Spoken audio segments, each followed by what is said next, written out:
On the 4th of July, exactly 3 summers ago, my husband kissed my stepsister in my father's driveway while I stood 10 feet away holding a grocery bag that cost me my last $27. The fireworks hadn't even started yet, and somehow, my marriage had already exploded in total silence. I didn't scream. I didn't drop the bag. I didn't cry. I just watched. If you've ever had a moment where your entire life shifted in under 5 seconds, you already know what that kind of silence feels like.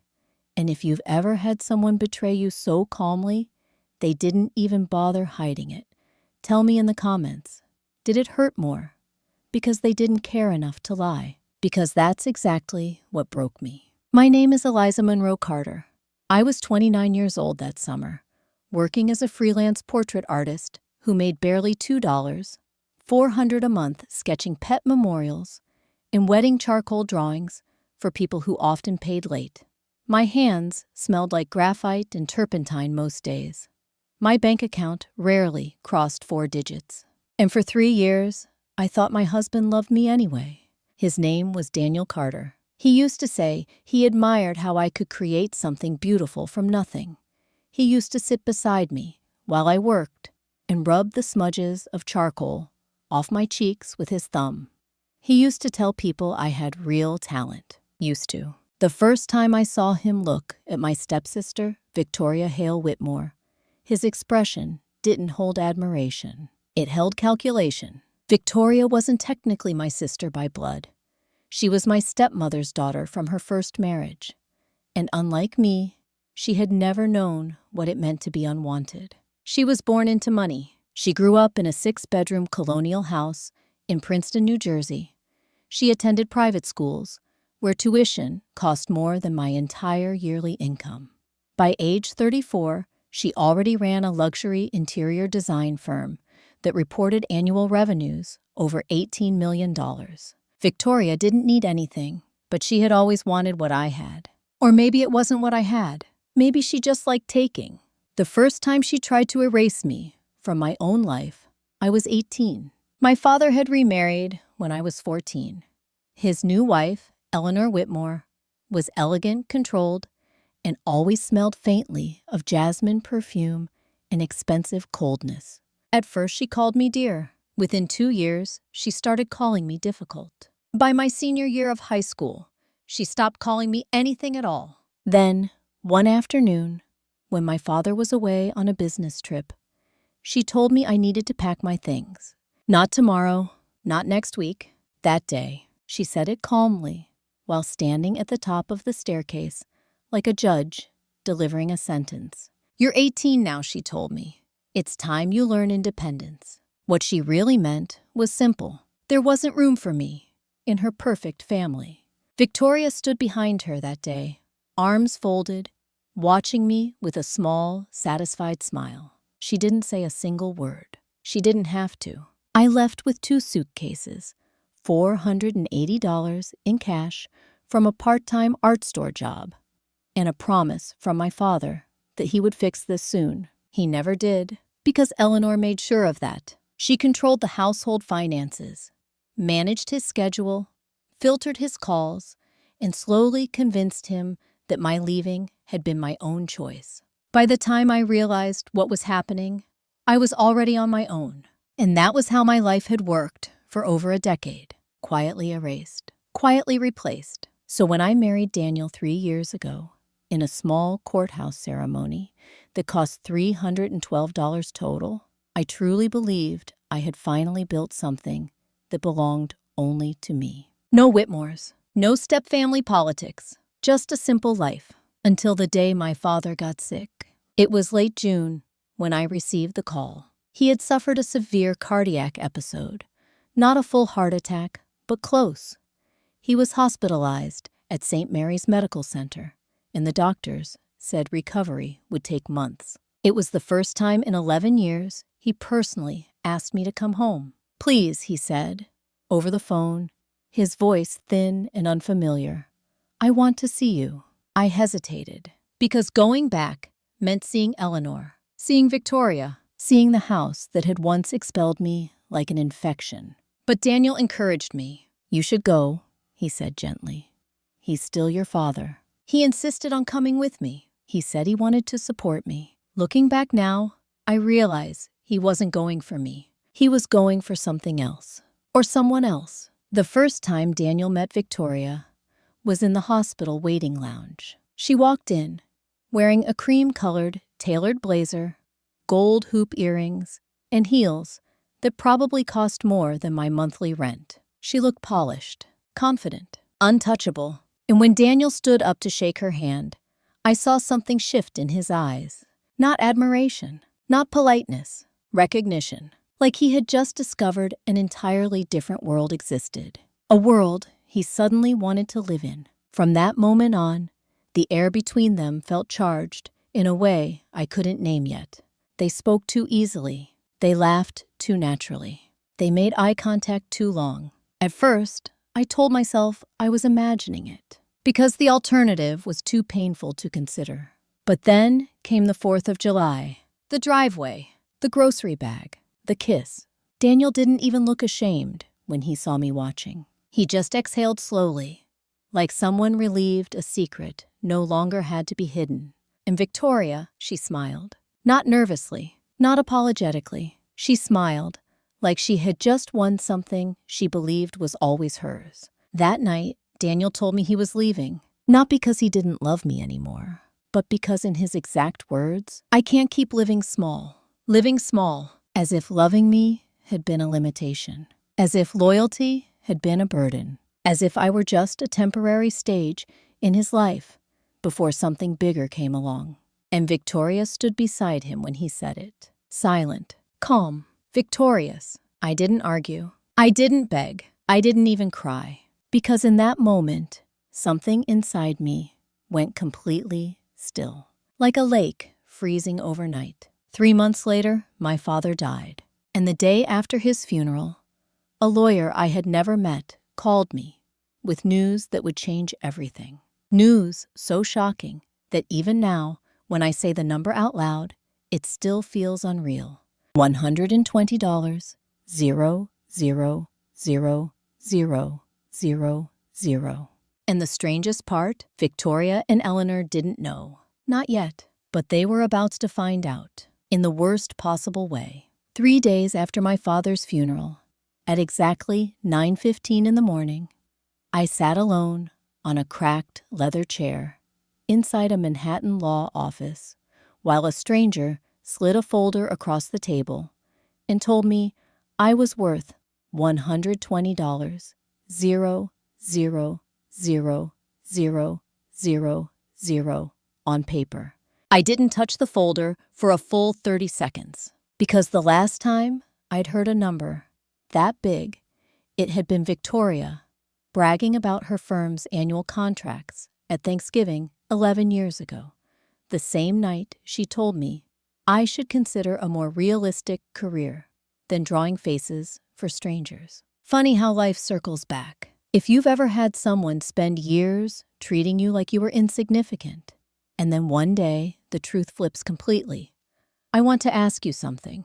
Would you tell them right away? Or would you wait? Because in that moment, I knew one thing with absolute clarity. I wasn't going to tell them, not yet. The attorney's name was Charles H. Whitaker III, no relation to my stepfamily, despite the coincidence. He was in his early 60s, silver-haired, composed, and had the kind of voice that made everything sound final. He opened the folder and turned it toward me. "Your father, Robert Monroe Hale," he said, "established a private trust 18 months ago. He amended it twice within the last year. 18 months ago. That timeline hit me immediately, because that was around the time Eleanor had taken over nearly all of my father's financial management under the excuse of reducing his stress. Whitaker continued, "The total estate value is approximately $120 million, comprised of liquid assets, equity holdings, commercial property shares, and controlling interest in Hale Industrial Components." I stared at the printed valuation sheet. Hale Industrial, my father's manufacturing company. The one Eleanor had always claimed was too complicated for me to understand. The one Victoria had spent years positioning herself to inherit. My voice came out quieter than I expected. Why would he leave it all to me? Whitaker didn't answer immediately. Instead, he reached into the folder and removed a sealed envelope. This is a personal letter your father instructed be given to you only after probate confirmation. My hands trembled slightly as I opened it. Inside was a single sheet of paper written in his familiar, slightly slanted handwriting. Eliza, if you are reading this, it means I ran out of time to fix what I should have protected years ago. I know you believe I chose them over you. The truth is more complicated and more cowardly. But I did see what was happening, and I tried to correct it before it was too late. Everything I built belongs to you. Not because you need the money, but because you deserve to have something no one can take from you again. There is one more thing you must know. Trust no one in this family without proof, especially not Eleanor. I folded the letter slowly, because those last two lines landed heavier than the rest combined. Trust no one, especially not Eleanor. I looked up at Whitaker. What does that mean? He hesitated for the first time since I'd arrived. It means, he said carefully, there are documents in the trust that suggest your father believed there had been attempts to redirect his assets prior to his illness. Redirect. That word chilled me. You mean steal? Whitaker didn't confirm directly, but he didn't deny it either. Let's just say he replied, your father was concerned enough to restructure everything quietly. A slow, cold realization began forming inside me. Eleanor hadn't just pushed me out of the house. She had been positioning Victoria to inherit everything. And something had gone wrong, something serious enough that my father secretly rewrote his entire estate. I swallowed. Does my stepmother know? Whitaker shook his head. Not yet. Probate proceedings are still under temporary confidentiality due to the trust's protective clause. Protective clause. That meant legally, Eleanor and Victoria still believed they were inheriting everything. I suddenly understood why Whitaker's tone had been so measured from the start. Because this wasn't just an inheritance. This was a delayed explosion, and I was holding the detonator. He leaned forward slightly. There is also a scheduled estate disclosure meeting in 2 weeks, he said.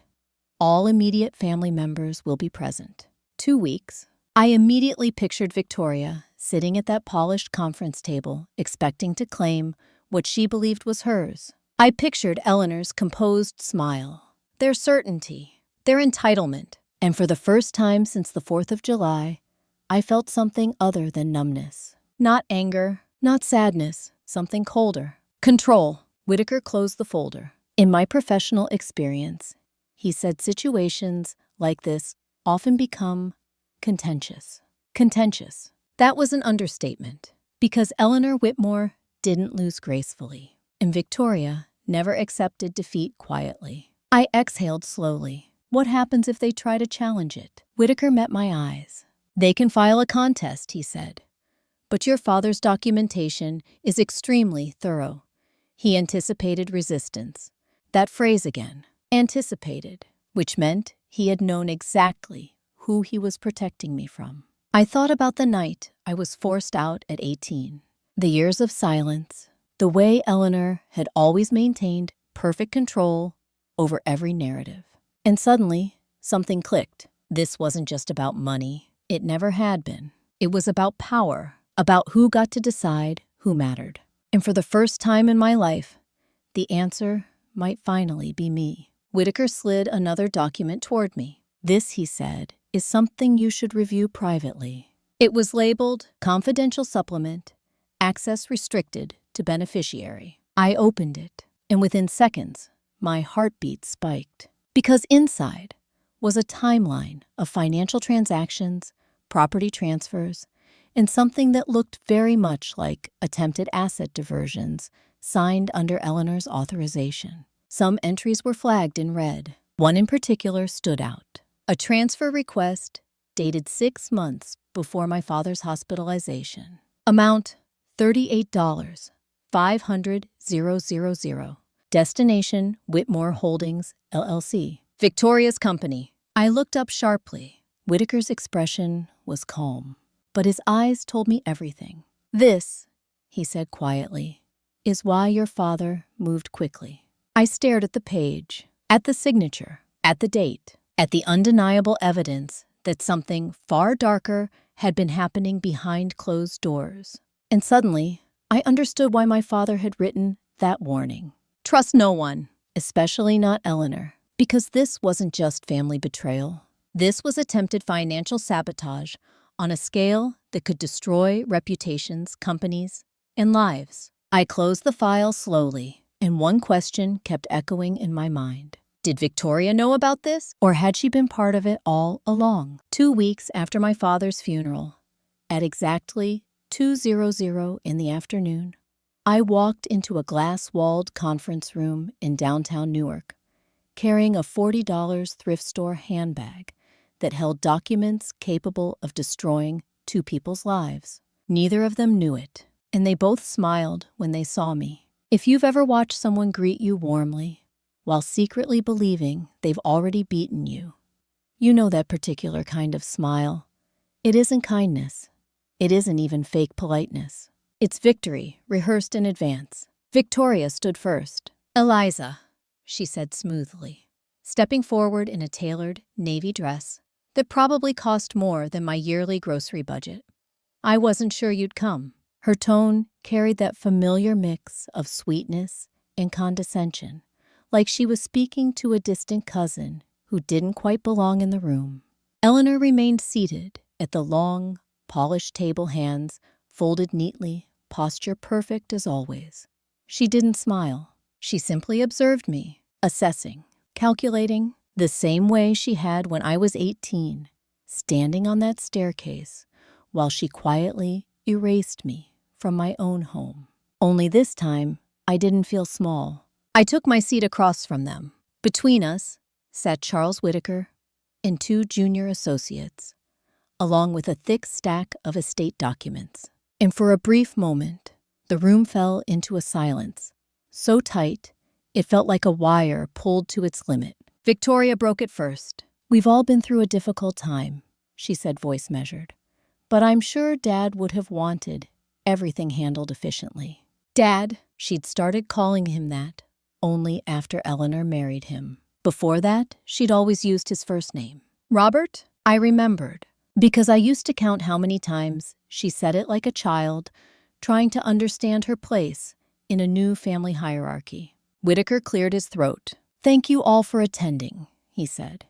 "Today's meeting concerns the formal reading of Mr. Hale's finalized estate distribution." Victoria leaned back slightly, crossing her legs, completely relaxed. Eleanor nodded once, calm and composed. They both looked exactly like people expecting confirmation of something they already believed was theirs. I felt a strange detachment watching them, like observing actors who hadn't yet realized they were performing the wrong script. Whitaker opened the main document folder. He began with standard procedural language, probate timelines, tax obligations, corporate oversight structures. Victoria barely listened. She was already scrolling through something on her phone, probably reviewing financial projections for when she assumed control of Hale Industrial.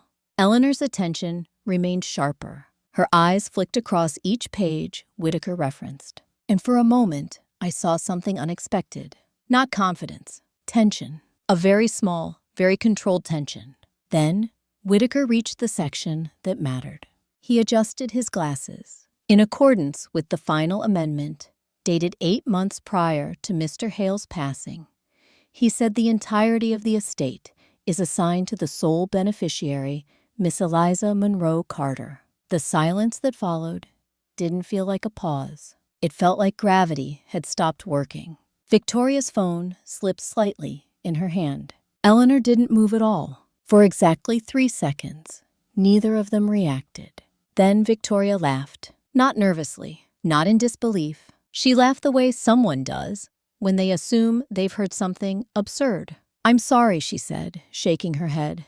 "That's obviously incorrect." Whitaker didn't respond emotionally. He simply turned the document toward her. "It is not incorrect," he said. Victoria leaned forward, scanning the page. Her expression changed in stages so subtle, most people wouldn't have noticed. First confusion, then irritation, then something sharper. "No," she said flatly. "There must be a mistake." Dad discussed succession plans extensively. He was very clear about company continuity. Eleanor finally spoke. Her voice was quiet, controlled. "Mr. Whitaker," she said, "this amendment is dated during a period when my husband was under significant medical stress. Are we certain it meets competency standards?" Ah, there it was. Not denial, strategy. She wasn't arguing emotionally. She was already positioning a legal challenge. Whitaker remained calm. Mr. Hale's medical evaluations, at the time, confirmed full cognitive capacity, he said. Additionally, the amendment was executed in the presence of 2 independent legal witnesses. Eleanor's jaw tightened, just slightly. Victoria turned toward me then, and for the first time since I'd entered the room, her eyes truly focused on mine. "What did you do?" she asked quietly. Not what happened, not how is this possible. What did you do? Because in her mind, there was only one explanation. I must have manipulated something. I met her gaze without blinking. "I showed up," I said simply. Her lips pressed into a thin line, and for a brief second, the polished confidence cracked. She wasn't just angry, she was afraid. Whitaker continued, voice steady. "The estate valuation currently stands at approximately $120 million. This time, Victoria didn't speak. But Eleanor did, and her voice carried something colder than before. "Robert would never have made such a decision without discussing it with me," she said. Whitaker paused. Then he opened a separate envelope. "Mrs. Whitmore," he said evenly, "your husband left a personal directive addressing that exact concern." He slid the letter across the table. Eleanor took it, and as she read, I watched something happen that I had never seen in 15 years. Her composure fractured, only for a second, but it was there. Her hand tightened slightly around the paper. Victoria leaned closer. "What does it say?" she demanded. Eleanor didn't answer immediately. She simply folded the letter back into the envelope.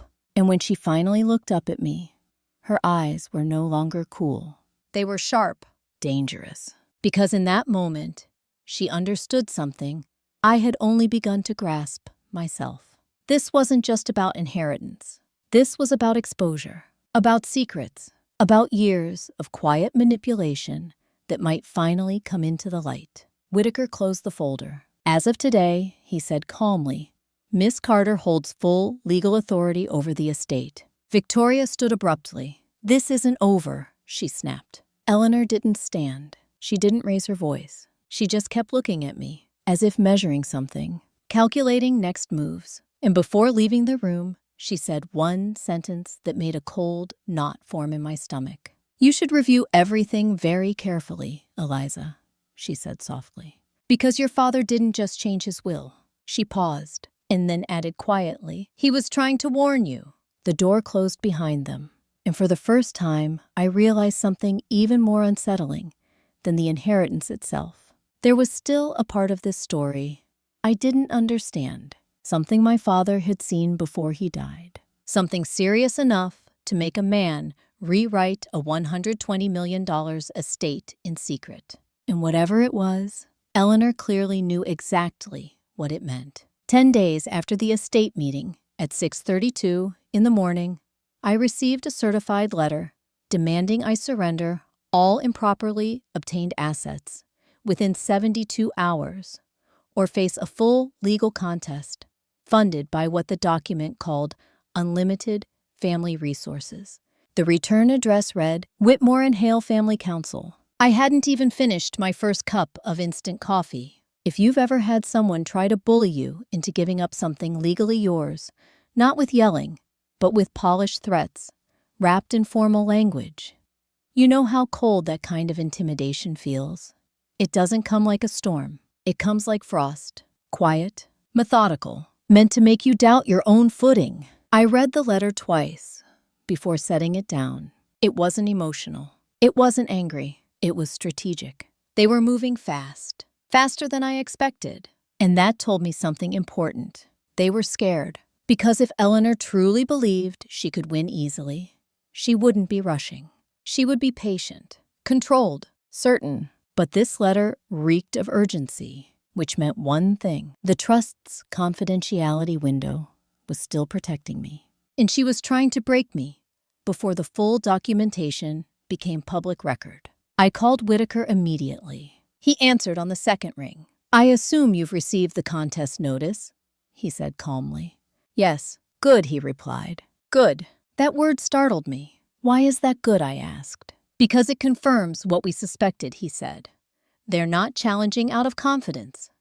They're trying to pressure you into a private settlement before discovery begins." Discovery. That single word made my stomach tighten. Because discovery meant evidence would be reviewed in court, which meant those flagged financial transfer attempts, the $38.5 million request to Whitmore Holdings, could become part of the legal record.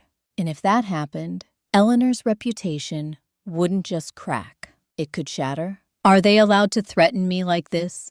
I asked quietly. Whitaker's voice remained steady. "They can threaten," he said. "They just can't win." His certainty should have comforted me. Instead, it unsettled me, because I had spent most of my life being powerless around Eleanor Whitmore. She didn't lose. She didn't miscalculate. She controlled outcomes, always. Or at least, she used to. Whitaker continued. "However," he said carefully, "there is something else you need to understand." My chest tightened. "What?" "The moment they file formally, all financial histories will be reviewed. Not just your father's, theirs as well." I froze. "You mean—" "Yes," he said quietly. "If there were any irregularities involving Whitmore Holdings, they won't stay hidden." A slow realization began forming. This wasn't just a legal dispute over inheritance. This was a potential financial investigation. And Eleanor knew it, which meant every move she made from this point forward would be desperate, precise, and potentially ruthless. That same afternoon, I received a call I hadn't expected. From Daniel. I hadn't spoken to him in nearly 3 months. His name flashing on my phone felt like a ghost knocking on a locked door. I almost didn't answer, but I did. His voice sounded different immediately. Less confident, less certain. "Eliza," he said softly, "we need to talk." "We?" "Not I. We." That single word told me everything. "You mean you need something?" I replied calmly. Silence stretched for a moment. Then he exhaled. "Victoria told me about the estate," he admitted. "Of course she did." "Congratulations," he added quickly. I didn't know your father had that kind of wealth." I almost laughed. Not because it was funny, because it was predictable. He hadn't called to apologize. He hadn't called out of guilt. He called because of a number. $120, 00000. I leaned back in my chair. "What do you want, Daniel?" Another pause. Then he said the words I think I had been waiting to hear since the 4th of July. "I made a mistake. Not I hurt you. Not I betrayed you. A mistake. Like he had chosen the wrong investment portfolio. Like our marriage had been a business decision that failed." I closed my eyes briefly. "You didn't make a mistake," I said quietly. "You made a choice." His breathing hitched slightly. "Eliza, listen," he said quickly. "Victoria and her mother they're not telling you everything." My eyes opened. That was unexpected. "What do you mean?" I asked. He hesitated, as if weighing how much to reveal. "I overheard something," he said finally, "about your father, about why he changed the will." My pulse quickened. "What did you hear?" Silence. Then his voice dropped lower. "They weren't just trying to redirect company funds," he said. "They were trying to move his personal accounts too." I sat up slowly. "That's not possible," I whispered. "Are you sure?" he asked. Because suddenly, the $38.5 million transfer attempt wasn't the full picture. It might have only been the beginning. And Daniel wasn't finished. There was also something else, he added. Something in his tone made my stomach twist. "Victoria said, if the timing had worked, he continued quietly, your father would never have had a chance to change anything. My throat went dry. What timing? I whispered. He didn't answer immediately. And when he finally spoke, his voice carried a tension I had never heard before. The timing of his medical emergency, Daniel said. My blood ran cold, because in that instant, a terrifying possibility surfaced, one I had never allowed myself to consider. What if my father's illness hadn't been entirely natural? And if that was true, how far had Eleanor Whitmore and Victoria really been willing to go? 4 nights after Daniel's call, at exactly 11:48 p.m., I sat in my tiny apartment, staring at a hospital discharge summary that listed my father's cardiac episode as sudden, but also included one handwritten note that made my hands start shaking. Possible external stimulant interference. Further testing declined by family representative. Declined by family, not by my father. If you've ever realized that something you accepted as tragic might actually have been preventable, or worse, manipulated, you know, the kind of cold nausea that creeps in. It isn't panic. It's a slow, tightening dread. Because once you see it, you can't unsee it. And suddenly, every memory starts rearranging itself into a darker pattern. I found that note buried in the medical file Whitaker had arranged for me to review privately after Daniel's warning. He hadn't drawn attention to it. He didn't need to, because he knew I would eventually find it. And once I did, I would understand why my father had written, "Trust no one, especially not Eleanor." I read the line again. External stimulant interference. My father didn't drink energy drinks. He didn't take experimental supplements. He was meticulous about his health, which meant one thing: something had been introduced into his system. Something that didn't belong there, and someone had blocked further testing. Family representative. The hospital intake record answered that part clearly. The signature belonged to Eleanor Whitmore. I leaned back slowly, my heart beating too hard for the quiet room around me. This wasn't just about money anymore. This wasn't even just about betrayal. This was about control over a man's life at its most vulnerable moment. I called Whitaker the next morning. He listened without interrupting while I read the note aloud. When I finished, there was a long pause on the line. I suspected there might be something like this, he said quietly. You suspected? I asked, stunned. Your father mentioned concerns during our last meeting, he replied. He said he felt unusually fatigued and disoriented in the months before his hospitalization. My chest tightened. And he still stayed in that house, I whispered. Whitaker exhaled slowly. He didn't want to believe the people closest to him could harm him, he said.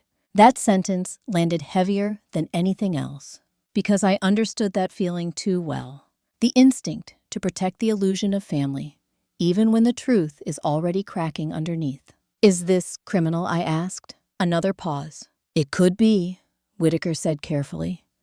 But medical causation is extremely difficult to prove without toxicology testing conducted at the time, which Eleanor had declined, deliberately, strategically, permanently. A perfect legal gray zone. No direct evidence, only suspicion. And that was when I realized something even more disturbing. If Eleanor and Victoria had truly intended to manipulate my father's condition, they must have believed they were close to securing full control of his assets, which meant the trust amendment, the one that shifted everything to me, must have happened at the very last possible moment. He had acted quickly, desperately, as if he knew time was running out. That night, Daniel called again. I almost ignored it, but curiosity won. His voice sounded strained this time. Eliza, they're getting nervous, he said without preamble. They, I asked calmly. Victoria and her mother, he replied.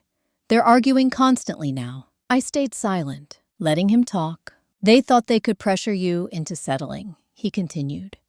But now they're worried about something else. My fingers tightened around the phone. What? Another hesitation. Then he said something that made my pulse spike. They think your father left more than just the will, Daniel said. What do you mean? Victoria mentioned Recordings, he whispered. My heart skipped. Recordings of what? I don't know exactly, he admitted. But she said if those ever surfaced, everything would collapse. Everything. Not just the inheritance dispute. Everything. Which meant whatever my father had documented wasn't just financial. It was personal, direct, dangerous.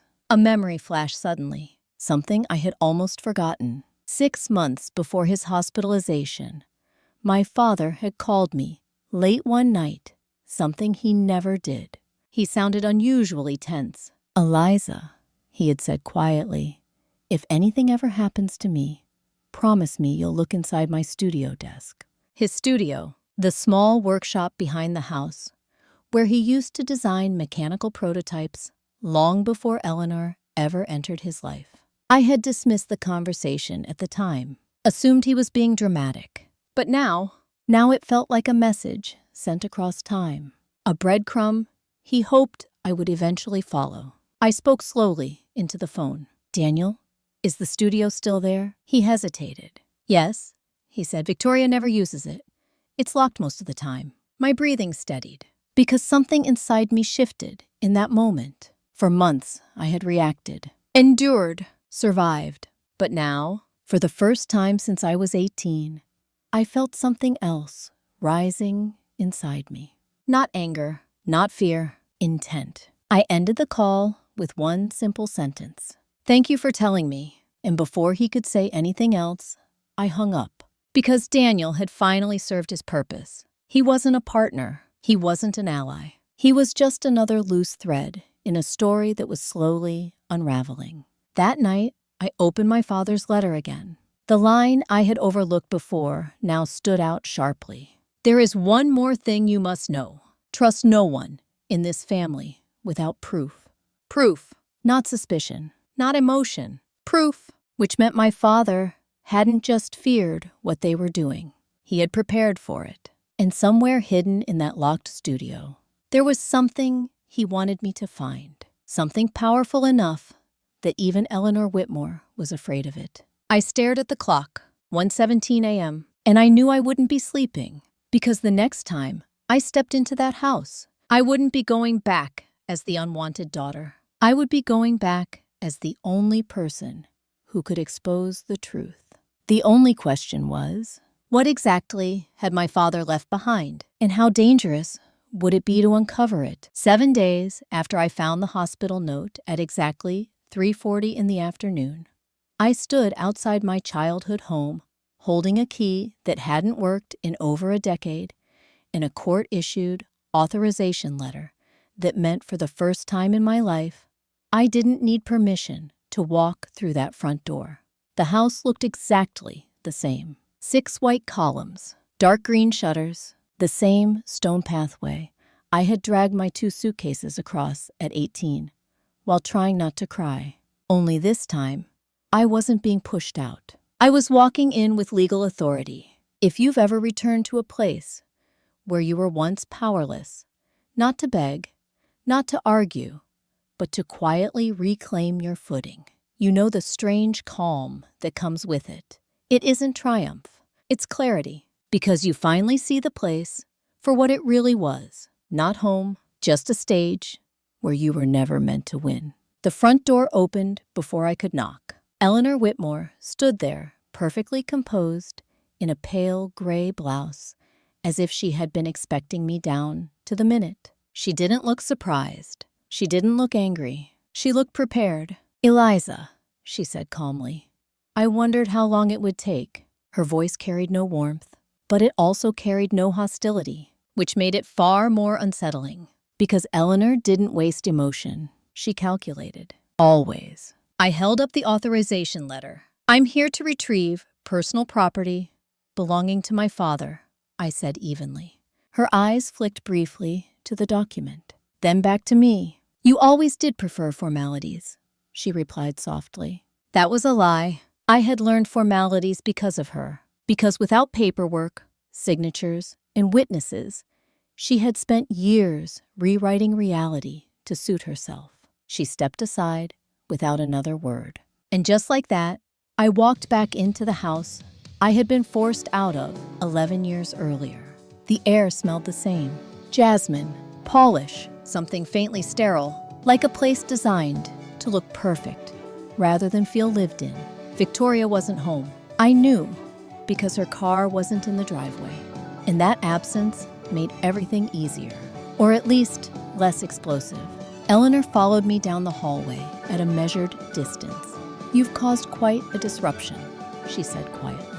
I didn't respond, because for once, I didn't need to defend myself. I had something stronger than arguments: authority. When we reached the back of the house, I stopped in front of the studio door, the same wooden door my father used to keep closed during late-night work sessions.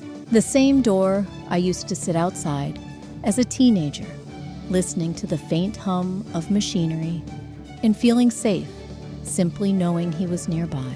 It was locked. "Of course," Eleanor spoke behind me. "That room contains company materials," she said. "You should consult legal counsel before removing anything." Her tone was polite, reasonable, controlled, but I heard the tension underneath. And that told me something important. She didn't want me inside. I slid the authorization letter into the doorframe. "This includes access to all personal workspaces belonging solely to Robert Hale," I said calmly. Her jaw tightened, almost imperceptibly. For the first time, she had no procedural move left. No argument that would hold. She reached into her pocket slowly, pulled out a key, and handed it to me without another word. Her hand didn't shake. But I noticed something else. Her breathing had changed, just slightly. Faster, like someone standing too close to a cliff edge. I turned the key. The lock clicked open, and as the door swung inward, a familiar scent washed over me. Metal, oil, old paper. My father's world, unchanged. The room was exactly as he'd left it. Workbench covered in precision tools, stacks of engineering notebooks, a drafting table near the window. Dust had settled lightly over everything, but nothing had been moved, which meant Eleanor had never dared to enter after his death. Not fully, not thoroughly, not without knowing what she might find. I stepped inside, closed the door behind me, and for the first time since arriving, I allowed myself to breathe deeply. Because here in this space, I could almost feel him. The quiet concentration, the patience, the care he had always put into building things that worked, things that lasted. Then I saw it, the desk, the heavy oak desk against the far wall, exactly where he had said it would be. I walked toward it slowly. My fingers traced the surface until they found a small indentation beneath the right edge, a hidden latch. I pressed it. A panel slid open silently, and inside was a compact metal lockbox. My pulse spiked, because this wasn't just paperwork storage. This was deliberate concealment, protection. I lifted the box out carefully. It wasn't locked, which meant he had expected me, specifically me, to open it. Inside were 3 items: a flash drive, a sealed envelope, and a small digital voice recorder. I stared at them for several seconds, because in that moment, I understood something with absolute certainty. Whatever was inside this box was the final layer of truth my father had been trying to preserve. Not suspicion, not theory, proof. The kind of proof that could destroy reputations, end careers, and possibly trigger criminal investigations. My hands trembled slightly as I picked up the voice recorder. There was a single file saved, dated 2 weeks before his hospitalization. I hesitated, because once I pressed play, there would be no going back to ignorance. No more uncertainty, only truth. I glanced once at the closed studio door, knowing Eleanor was still somewhere in the house, waiting, listening, afraid. Then I pressed the button, and the first voice that filled the room was Victoria's. At exactly 4:12 in the afternoon, standing alone inside my father's studio, I listened to my stepsister's voice, calmly discussing a $40 million transfer and whether my father was stable enough to notice it before it went through. I didn't stop the recording. I didn't move. I just stood there while the truth unfolded in a way that felt almost surgical in its precision. If you've ever heard someone speak about harming a loved one in the same tone they might use to plan a business meeting, you know how terrifying that kind of calm sounds. There's no rage, no emotion, just cold practicality. That's what made it worse. Victoria's voice was clear, measured, completely unafraid. "He's getting weaker," she said in the recording. The cardiologist already warned about fatigue and cognitive dips. "If we move quickly, he won't question the transfer until after it's finalized." My heart pounded against my ribs. Then another voice responded, Eleanor's, lower, more cautious. "That timing matters," she said quietly. "If he files another amendment before we secure the accounts, everything collapses." My fingers tightened around the recorder because those words erased any remaining doubt. They hadn't just been trying to redirect money. They had been racing against time, racing against my father's awareness. Victoria spoke again. "Then we don't give him time," she said flatly. The silence that followed lasted only 2 seconds, but it felt endless because Eleanor didn't immediately object. She didn't say no. She didn't express shock. She simply exhaled slowly. "Be careful," she said finally. "Nothing can be traced back." Nothing? Not legality, not morality, not family, just risk management. The recording ended shortly after that, and when the room fell silent again, I realized something had shifted inside me. Not anger, not grief, something colder, stillness. Because in that moment, I stopped wondering why they had done it. I already knew. Money, control, entitlement. What mattered now wasn't understanding them. It was deciding what to do with the truth. I placed the recorder back in the lockbox. My hands were steady again, dangerously steady, because revenge that explodes is messy. Revenge that waits is precise. And for the first time since all of this began, I wasn't reacting. I was thinking ahead. I opened the sealed envelope next. Inside was a handwritten note from my father. "If you have found this, it means I failed to stop them in time. Do not confront them privately. They will deny everything. They always do. Use witnesses. Use the law. And above all, be patient." Patience. That word landed heavily because patience had never been my strength. It had been survival forced upon me. But now patience was a weapon. I finally plugged the flash drive into my phone using an adapter from my bag. 3 folders appeared. Financial logs, legal correspondence, security archives. I didn't open them immediately because I already understood what they likely contained. Documentation, evidence trails, time-stamped proof. Enough to turn suspicion into legal reality. Enough to move this story from family drama into criminal exposure. But exposing them instantly would be a mistake. Because once they knew what I had, they would fight, deny, destroy anything else they could. No, this needed to unfold carefully, strategically, just like my father had intended. A soft knock suddenly sounded on the studio door. I froze. Eleanor's voice came through calm, but edged with something sharper than before. "Eliza," she said, "you've been in there quite a while." I closed the lockbox, slid it back into my bag, and took a slow breath before answering. "Almost finished," I replied. There was a pause. Then she said something that confirmed everything I already suspected. "Your father valued discretion," she said quietly. "It would be wise to honor that." Wise, not respectful, not appropriate. Wise, because she wasn't worried about dignity. She was worried about exposure. I opened the door. Eleanor stood in the hallway posture, perfect as always, but her eyes searched my face intensely, looking for clues, for cracks, for any sign of what I now knew.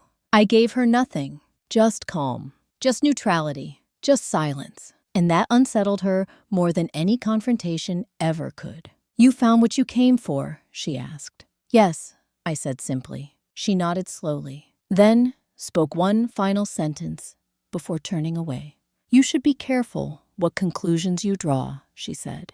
"Misunderstandings can destroy families." I almost smiled, because for the first time, I saw her clearly. Not powerful, not untouchable, just afraid, afraid of losing control over a narrative she had spent years shaping, afraid of proof she couldn't rewrite, and afraid of me. That night, back in my apartment, I sat at my desk, staring at the 3 folders on the flash drive. I still hadn't opened them, because once I did, there would be no more waiting, no more silence, only action. And action meant consequences, not just for them, but for me too. Because exposing something this large, involving corporate assets, potential financial fraud, and medical interference, wouldn't stay private. It would go public, very public. I leaned back in my chair, and for the first time since hearing that recording, I allowed myself to ask the question I hadn't yet faced. What kind of ending did I really want? Justice, revenge, or something even more final than both? My phone vibrated suddenly, a text from an unknown number. The message contained only one line. "We need to talk about what you found." And underneath it, a name I didn't expect. Daniel Carter. At exactly 8:03 p.m. the next evening, I met my ex-husband in a quiet coffee shop 3 blocks from the courthouse, and he slid a thin envelope across the table like he was handing me something radioactive. "I didn't open it," Daniel said immediately. He kept his hands flat on the table, palms down, as if he didn't trust himself to touch it again. If you've ever watched someone who once felt powerful suddenly realize they're standing in the middle of something far bigger than them, you know that look. It isn't guilt, it's fear mixed with regret, because they finally understand they chose the wrong side, and now they don't know where safety is. I didn't pick up the envelope right away. I studied him instead. He looked thinner than he had 3 months ago. His expensive haircut had grown uneven.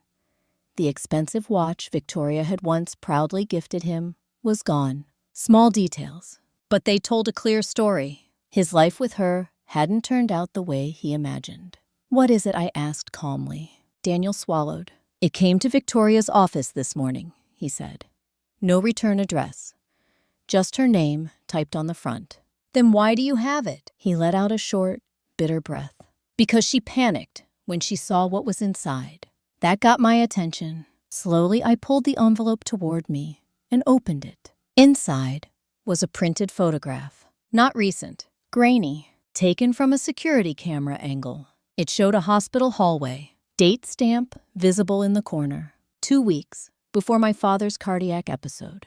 And in the center of the frame, Victoria stood at a medication cart speaking to a nurse while holding something small in her hand. My pulse spiked, because even without context, the image raised one immediate question. Why would Victoria be handling anything near medical supplies? I looked up sharply. Where did this come from? Daniel shook his head. "I don't know. But that's not all." He nodded toward the envelope again. I reached inside. There was a second item. A typed note. 1 sentence. She wasn't careful enough. No signature. No explanation. Just that. A warning. Or a threat. Or both. My fingers tightened around the paper, because this changed something important. Up until now, I believed the only people involved were Eleanor and Victoria. But this meant someone else had access. Someone watching. Someone collecting evidence. Someone willing to send it directly to Victoria. Which meant they weren't trying to help her. They were pressuring her. Daniel spoke quietly. "She's terrified," he said. "I've never seen her like this." I believed him, because Victoria thrived on control, confidence, image. For something to shake her this badly, it had to threaten more than money. It had to threaten exposure. "And Eleanor?" I asked. Daniel hesitated. "She's not scared," he said slowly. "She's angry." That answer didn't surprise me. Eleanor didn't panic. She strategized, which meant she was likely already planning how to contain whatever this new risk represented. I folded the photograph back into the envelope. "Why give this to me?" I asked quietly. Daniel's eyes met mine. "Because I finally understand something," he said. "What?" His voice dropped. "You were never the weak one in this family," he admitted. "You were just the only one who didn't play their game." For a moment, neither of us spoke, because that sentence landed with a strange, quiet weight. Not because I needed his validation, but because it confirmed something I had only recently begun to accept myself. I wasn't powerless anymore. I never truly had been. I had just lacked information, and now I had more than enough. Daniel leaned forward slightly. "There's something else you should know," he said. My stomach tightened. "What?" "Victoria thinks you don't know about the medical interference," he whispered. My pulse quickened. "She believes she still has leverage." I said nothing, letting him continue. "She's planning a public announcement," he said. "A company press event next month about Hale Industrial's future leadership. A public event, large, visible, with media present." Suddenly, a clear, strategic path formed in my mind. Because public exposure changes everything. Private accusations can be denied, dismissed, buried. But public proof, that becomes reality no one can control. I leaned back slowly. "Does she know about the recordings?" I asked. Daniel shook his head. "No. She's convinced those never existed." Good. That meant my strongest evidence was still hidden, still unexpected, still capable of shifting the entire narrative at the right moment. I tapped the envelope lightly against the table. "Daniel," I said quietly, "why are you really helping me?" He didn't answer immediately. Then he said something I hadn't expected. "Because I saw what they did to you," he admitted, "and I realized they'll do it to anyone who stops being useful." His eyes dropped briefly. "I was next," he added. That part didn't surprise me at all, because people like Eleanor and Victoria didn't form partnerships. They formed temporary alliances. Once usefulness ended, loyalty meant nothing. I stood up, slipped the envelope into my bag, and looked down at him calmly. "This doesn't fix anything between us," I said. He nodded quickly. "I know. I'm not doing this for revenge," I continued. That part wasn't entirely true, but it wasn't entirely false either. "I'm doing this for truth." Daniel swallowed. "And what happens when the truth comes out?" I met his gaze steadily. "Then they face the consequences," I said simply. Because for the first time since all of this began, I could see the full path ahead. Stage by stage, layer by layer, evidence, witnesses, timing, not explosive revenge, strategic exposure. Exactly the way my father had intended. As I left the coffee shop, my phone buzzed again. This time, it was a notification from Whitaker. Subject line, "Urgent. You need to see this before the press event." Attached was a legal notice, filed that morning by Eleanor Whitmore, requesting emergency court intervention to freeze all estate assets, including my personal accounts. My breath caught, because this was her most aggressive move yet. Not just a challenge, an attempt to financially corner me, to force me into a defensive position, to make me react. But she didn't know something crucial. She still believed I was playing defense. She still believed I didn't have proof. And she still believed she controlled the timing. She was wrong about all three. Because the moment I read that filing, I knew exactly when the truth would finally come out. At Victoria's public press event, in front of every investor executive and reporter she had spent years trying to impress, where denial would be impossible and silence would become confession. The only question left was, who had sent that photograph and how much more evidence were they holding back? 3 weeks before Victoria's press event, at exactly 10:27 p.m., I sat alone in my apartment, opening the final folder on my father's flash drive, and realized the evidence he left behind was far more detailed than I had ever imagined. It wasn't just recordings. It wasn't just financial logs. It was a complete timeline. Dates, transaction trails, email captures, internal memos. Every single step Eleanor and Victoria had taken to move his money before his illness. My father hadn't simply suspected them. He had been documenting them for nearly a year. If you've ever discovered that someone you thought was vulnerable had actually been quietly preparing for betrayal long before you knew it existed, you understand how complicated that realization feels. It isn't just relief. It's heartbreak, because it means they suffered alone while trying to protect you. I leaned back slowly, staring at the screen. The first document was labeled Unauthorized Transfer Attempts, Phase 1. It detailed 6 separate requests made over 9 months to shift large portions of Hale Industrial's liquid reserves into a shell account registered under Whitmore Holdings, LLC. Each attempt had been blocked by internal compliance controls, but the requests themselves were undeniable. Each one carried digital authorization signatures, Eleanor's and Victoria's. My hand stayed steady because by now, anger had burned out. What remained was something colder, precision. The second document was worse. It showed personal account access logs, including 2 occasions when my father's private banking credentials had been used from Victoria's office network. A total attempted transfers, $11.2 million, both flagged and frozen before completion, which meant they hadn't just targeted the company. They had tried to drain him personally, quietly, before he could react. I swallowed hard because it confirmed what the recording had hinted at. They weren't just planning to inherit. They were trying to accelerate control. The final file was labeled Legal Safeguard Strategy. I opened it slowly. Inside was a detailed plan written by my father and Whitaker together, a contingency blueprint. It outlined exactly what should happen if Eleanor attempted to challenge the will. It listed evidence presentation sequences, court filing timelines, even recommendations for public disclosure if legal suppression tactics were attempted.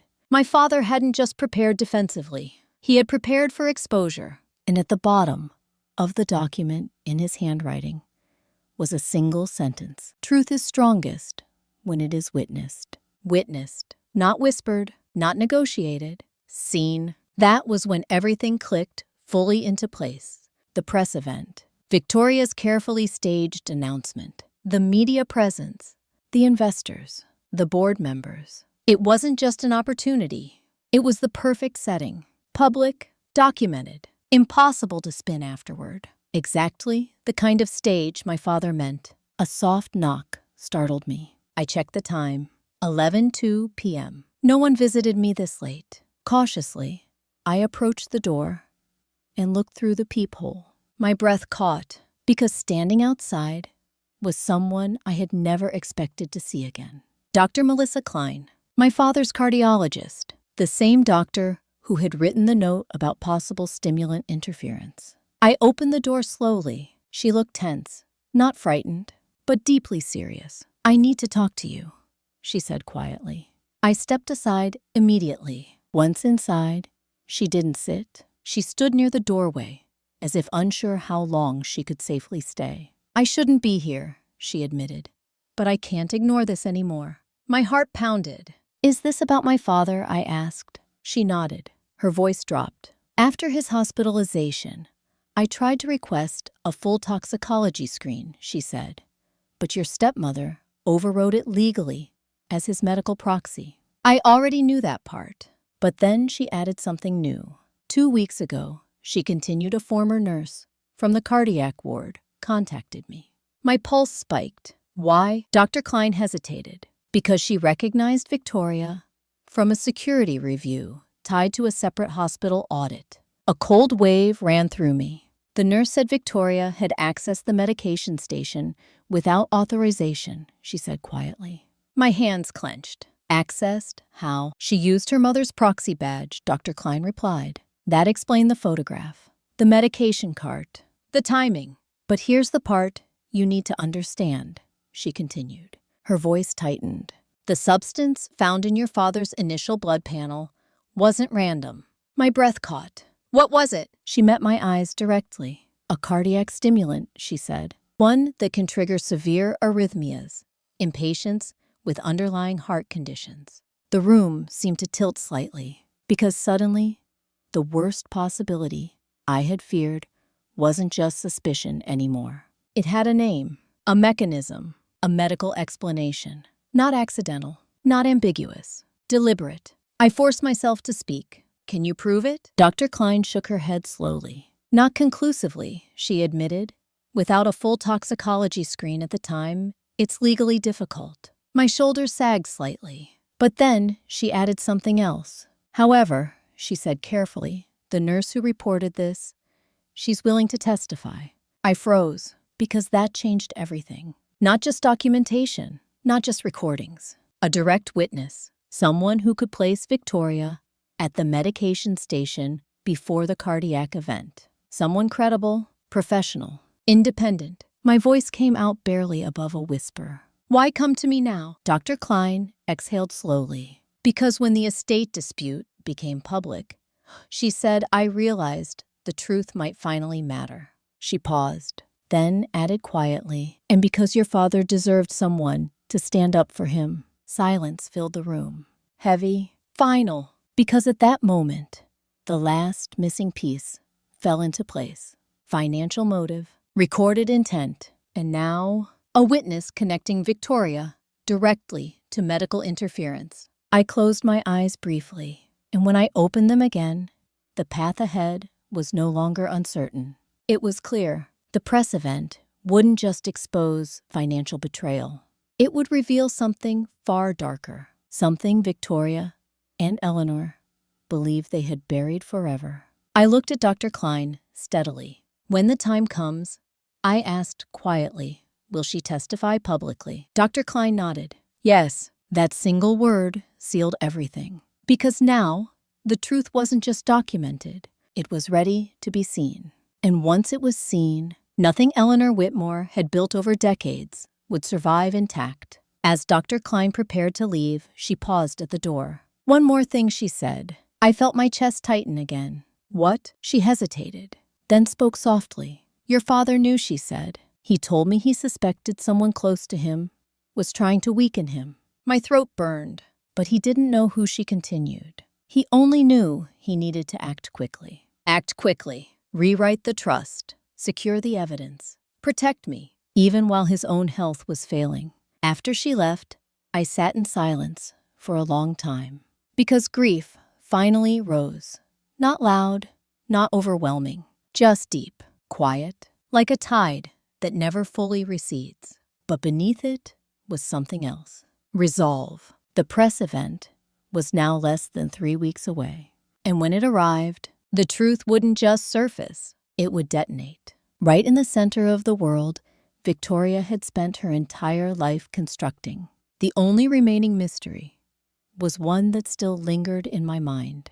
Who had sent that photograph? And why had they chosen to reveal themselves now instead of sooner? On the night of Victoria Whitmore's leadership announcement, exactly at 7:00 p.m., I walked into the grand hall of the Essex Regency Hotel, carrying a slim leather portfolio that held evidence capable of ending 2 careers and exposing a truth no amount of money could silence. The room glittered with chandeliers and polished marble floors. Over 200 people were present. Investors, board members, reporters, city officials, all gathered to watch Victoria formally position herself as the future face of Hale Industrial. And at the center of the stage stood a massive digital backdrop displaying her name in bold gold lettering. Victoria Hale Whitmore, Chief Executive Successor. If you've ever seen someone standing at the peak of their success,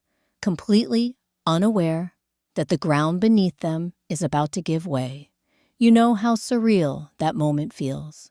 It isn't dramatic. It's quiet, because the collapse hasn't started yet, but it's already inevitable. I kept my expression neutral as I moved toward the back of the hall. No one stopped me. No one questioned me, because legally, I wasn't an intruder. I was the controlling owner of the company she was about to claim. And they still didn't know. On stage, Victoria smiled, confidently, adjusting the microphone. She wore a deep emerald evening suit, perfectly tailored, her hair styled with the same polished precision she had always used to project authority.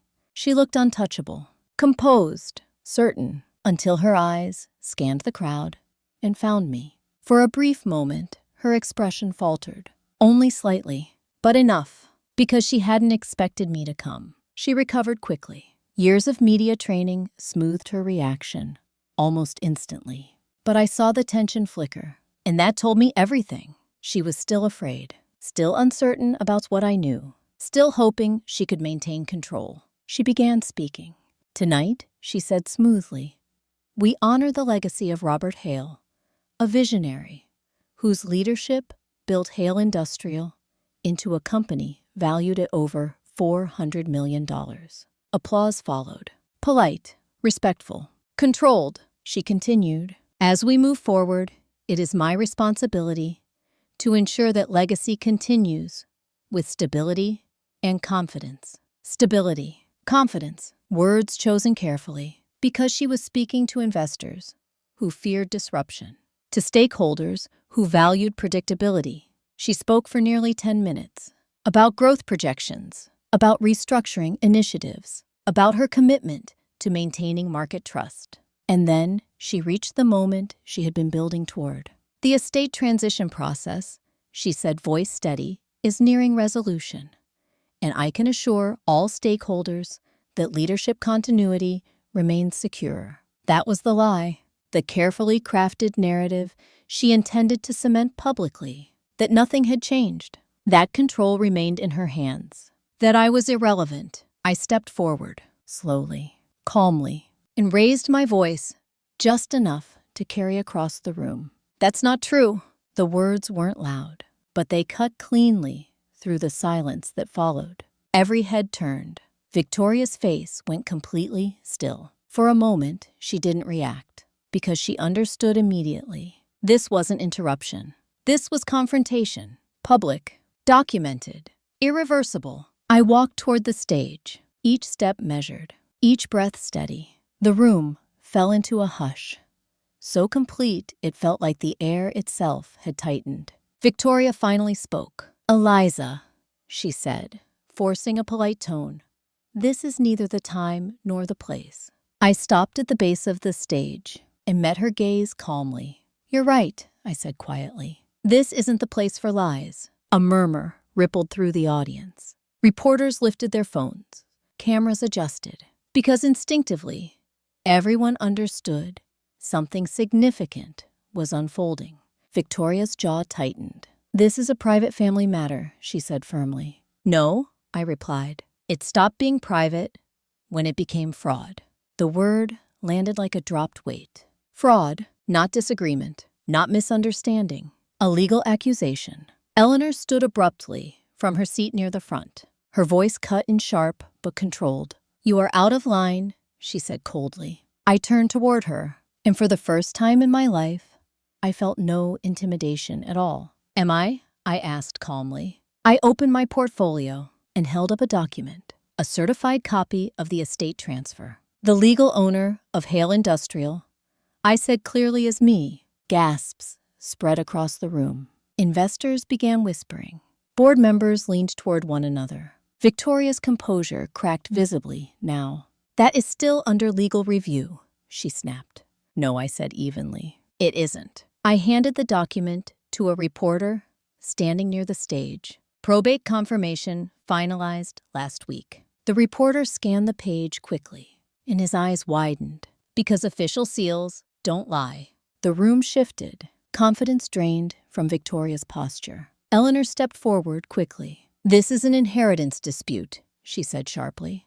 Nothing more. I met her gaze steadily. Then why, I asked quietly, did you try to transfer $38.5 million out of the company before my father got sick? Silence slammed into the room. Complete. Absolute. Because that wasn't accusation anymore. That was a specific figure. A documented event. A verifiable claim. Victoria's face went pale. That's ridiculous, she said quickly. I reached into my portfolio again and removed a printed authorization log with her digital signature, with timestamps, with internal compliance flags. I held it up. Forensic audit verified, I said calmly. The room erupted into stunned murmurs. Victoria's voice rose. You don't understand corporate restructuring. Then explain this, I said quietly, and I pressed the button on the small digital recorder in my hand. Her voice filled the hall's sound system. Clear, undeniable. He's getting weaker. If we move quickly, he won't question the transfer. The sound of her own words echoing through the room shattered the last illusion of control she had. Victoria froze completely, her face drained of color. Her eyes darted toward Eleanor, who stood perfectly still, because for the first time, there was nothing she could say, nothing she could spin, nothing she could deny. The recording continued. Eleanor's voice followed. "Be careful. Nothing can be traced back." The room exploded into chaos. Gasps, whispers, phones recording from every angle. Reporters already typing. Victoria shook her head frantically. "This is manipulated," she said, voice breaking. But even as she spoke, she knew, everyone knew, this wasn't a private argument anymore. This was public exposure, documented, irreversible. And the worst part, I still wasn't finished, because the most devastating truth hadn't even been revealed yet. At exactly 7:26 p.m., with hundreds of eyes fixed on the stage and reporters already broadcasting live, I placed one final piece of evidence on the podium and watched Victoria Whitmore realize, in real time, that the story she had spent years controlling was about to collapse completely. The room was no longer murmuring. It was silent, the kind of silence that happens when people sense something irreversible is unfolding. Victoria's hands trembled visibly now as she gripped the edge of the podium. "This is a smear campaign," she said, her voice sharp but cracking at the edges. "Old recordings taken out of context. You're trying to twist normal financial planning into something criminal." There it was. Stage 1. Denial. Exactly as predictable as my father's contingency notes had outlined. I didn't interrupt her. I let her speak, because people reveal themselves most clearly when they think they can still control the narrative. "You've always resented this family," she continued, her voice rising. "You left years ago, and now you come back to destroy everything we built." That was stage 2, blame shifting, painting herself as the victim, painting me as the aggressor. I simply waited, because patience wasn't weakness anymore, it was precision. When she finished, I spoke calmly. "You're right about one thing I said. This isn't just about money." The room remained completely still. I turned slightly toward the audience, toward the reporters, toward the board members, and finally, back to her. "It's about what happened in the hospital 2 weeks before my father's cardiac collapse." Her face went white, not pale, white, because in that instant, she understood exactly where this was going. "No," she said immediately, shaking her head. "That's absurd." I nodded once. "That's what I hoped," I replied quietly. Then I turned toward the entrance of the hall and spoke clearly. "Dr. Klein." The doors opened. Dr. Melissa Klein walked in. Behind her stood a woman in her early 40s, wearing a hospital ID badge. The former cardiac ward nurse, the witness. The air in the room seemed to thin, because suddenly, this wasn't family conflict anymore. It was medical testimony, legal territory, irreversible territory. Victoria's voice rose in panic. "You can't do this here," she said. I didn't raise my voice. I didn't show emotion. "This is exactly where it belongs," I said calmly. "Because you chose this stage." Dr. Klein stepped forward. Her voice was clear and professional. "I treated Robert Hale during his cardiac emergency," she said. "His initial blood panel revealed an abnormal stimulant compound, inconsistent with his prescribed medications." A wave of shock rippled through the audience. Victoria turned toward Eleanor desperately. But Eleanor didn't move. She didn't speak. She simply watched, cold, calculating, still trying to measure whether any recovery was possible. The nurse spoke next. Her hands trembled slightly, but her voice held. "I conducted routine equipment checks 2 weeks before Mr. Hale's hospitalization," she said. "During that audit, I saw Victoria Whitmore access a restricted medication station using a proxy badge." Victoria's composure shattered completely. "That's a lie," she shouted. "You can't prove that." The nurse didn't argue. She simply nodded toward me. I placed the printed photograph, the same one Daniel had given me, onto the podium. Security timestamp, hospital hallway, Victoria standing beside the medication cart, the nurse pointing toward it. This image was captured by the hospital's internal camera system, I said quietly. The room erupted again, not with whispers this time, with shock, realization, disbelief turning into certainty. Victoria's breathing became shallow and rapid. That doesn't prove anything, she said, her voice breaking. I visited my father. That's all. Stage 3, desperation. Victim positioning. I nodded slowly. You're right, I said. It doesn't prove intent. She seized onto that instantly. Exactly, she said loudly, almost frantically. This is circumstantial. You're twisting. I lifted my hand and played the final portion of the recording my father had left. Victoria's own voice filled the hall again. Then we don't give him time. Silence. Complete. Devastating. Because context no longer mattered. Intent was undeniable. Her own words connected directly to the timing of his medical crisis. Her knees buckled slightly. She grabbed the podium to steady herself. No, she whispered. That's not what I meant. But even she knew. There was no explanation left. No alternative narrative. No escape. Eleanor finally spoke, her voice low, sharp, controlled. You've gone too far, she said coldly. I turned toward her, and for the first time in my life, I saw something in her eyes I had never seen before. Not anger, not superiority, fear, because she understood something Victoria still hadn't fully grasped. This wasn't just public humiliation. It was legal exposure, criminal exposure. I met her gaze steadily. No, I said quietly. You did. And then I spoke the words that ended everything. I've already submitted all documentation to federal financial investigators in the state attorney's office. The room exploded into stunned chaos. Victoria stared at me, as if she couldn't process what she had just heard. You wouldn't, she whispered. I held her gaze calmly. My father trusted me to protect the truth, I said. And I did. That was the moment she broke completely. Her shoulders collapsed. Her hands slipped from the podium, and she sank into the chair behind her, like a puppet whose strings had been cut. No denial left, no defiance, only shock.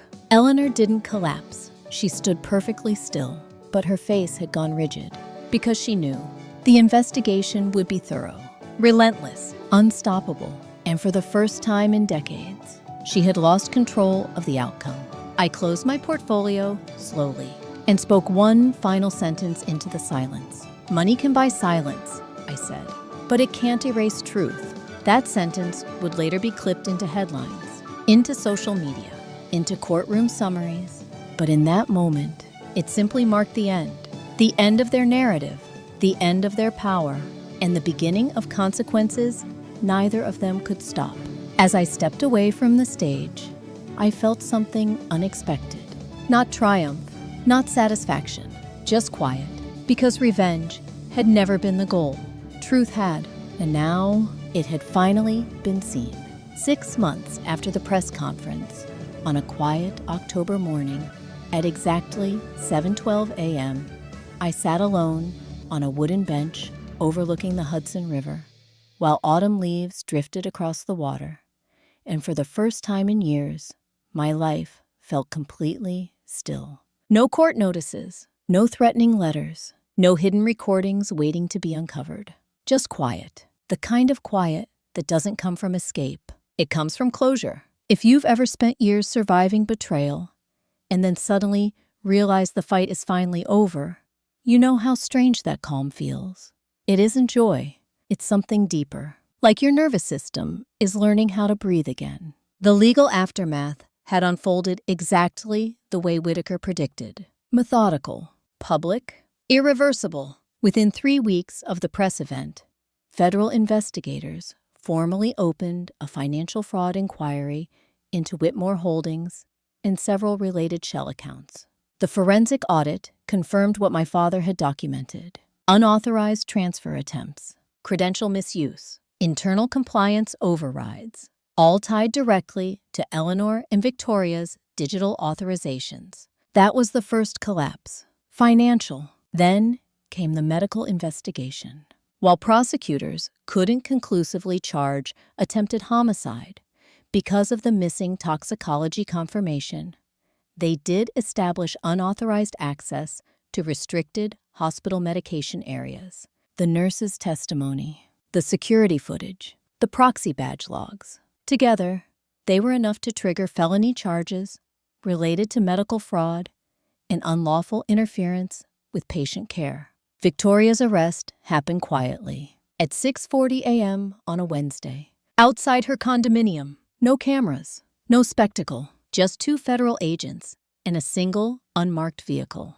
Eleanor wasn't arrested, but she lost everything else. Her corporate directorships, her board seats, her financial authority over any Hale-related entities, and perhaps most devastating for her, her reputation, because Eleanor Whitmore had built her life on control of perception, on appearing flawless, untouchable. Once the truth became public record, that illusion disintegrated permanently. She never contacted me again. Not once, not to apologize, not to defend herself, not even to argue. Because people like Eleanor don't seek reconciliation. They seek advantage. And once advantage is gone, so are they. Daniel tried to reach out several times during the legal proceedings. At first with apologies, then with offers to support me, however he could. Eventually with silence. I never responded, not out of bitterness, but out of clarity. Because one of the hardest lessons I learned through all of this was simple. Some relationships don't end with closure. They end with distance, and that distance becomes peace. Hale Industrial stabilized under interim management while I worked with Whitaker and the board to restructure ownership. I didn't become CEO. I never wanted to. Instead, I appointed a professional leadership team and shifted my role to majority shareholder oversight. Quiet, strategic, detached from daily power struggles. Because after everything that had happened, I no longer needed control to feel secure. The inheritance changed my financial reality completely. But strangely, it didn't change my lifestyle as dramatically as people expected. I still live in a modest apartment, still sketch in the mornings, still take freelance portrait commissions. Though now I donate most of that income to art therapy programs for cardiac patients, a small tribute to a man who quietly spent his final months protecting me. I visit his grave every Sunday, not out of obligation, but because it's the one place where everything feels simple again. On the headstone beneath his name are the words he once wrote in a letter to me when I was 19. Build things that last. For most of my life, I thought he meant machines, companies, structures. Now, I understand he meant something else entirely. Truth, integrity, boundaries, the things no one can take once you claim them fully. As the river moved slowly in front of me, I pulled out a small sketchbook and began drawing. Not for money, not for a client, just for myself.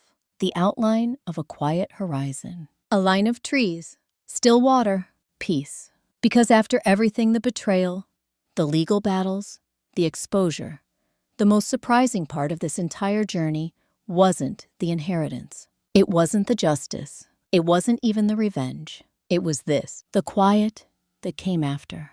The ability to sit alone with your life and finally feel safe inside it. Before I closed my sketchbook, I wrote one final sentence on the last page. A sentence I had once heard in my own voice at the press conference, but now understood more deeply than ever. Money can buy silence, but it can't erase truth. If you've stayed with me through this entire story, I want to ask you something. Do you believe karma always arrives eventually, or only when someone chooses to bring the truth into the light? Tell me in the comments. And if this story resonated with you, if you've ever had to rebuild your life after betrayal, don't forget to subscribe, and share, because sometimes the next story we tell might help someone else find the courage to finally reclaim their own. And trust me, there are many more stories like this one still waiting to be told.